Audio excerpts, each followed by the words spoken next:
ஆன்மீக தகவலை நம்ம பார்க்கக்கூடியது.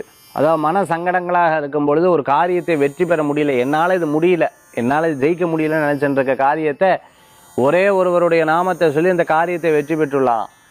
நான் சின்ன வயசில் இருக்கும்போது ஒருத்தரோட வீட்டில் அவர் பூஜை புனஸ்காரங்கள் பட அவர் பெரிய ராம பக்தர்.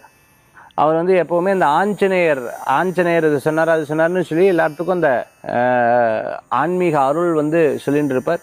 அப்போ அவர் சொல்லக்கூடிய ஒரு விஷயம் எனக்கு இன்னும் ஞாபகம் இருக்குது. அது நிறையா பேர் அவரை ஃபாலோ பண்ணுறவா கிட்டத்தட்ட ஒரு நிறையா பேர் வியாழக்கிழமையானா அவள் வீட்டுக்கு வந்துடுவா, ஞாயிற்றுக்கிழமையானா அவள் வீட்டுக்கு வந்துடுவா. நான் போய் பார்த்துருக்கேன். அவர் சொன்ன ஒரு அற்புதமான மந்திரம் எனக்கு இன்னும் காதில் அது ஒழிச்சுட்டே இருக்குது. அது நிறையா பேர் சொல்லி சக்ஸஸ் ஆகிருக்கு. நானும் நிறையா விஷயங்கள் அந்த மாதிரி முயற்சி பண்ணி அது சக்ஸஸ் ஆகிருக்கு. அஞ்சனை மைந்தன் ராமனின் பக்தன் ஆஞ்சநேயா, அஞ்சனின் மைந்தன் ராமனின் பக்தன் ஆஞ்சநேயா, அஞ்சனின் மைந்தன் ராமனின் பக்தன் ஆஞ்சநேயான்னு சொல்லிட்டு இந்த நாமத்தை எப்போவுமே சொல்லிட்டு அஞ்சனை மைந்தர் ஒரு அம்மாவுக்கு அஞ்சனையுடைய பிள்ளையா இருந்துருக்கார்.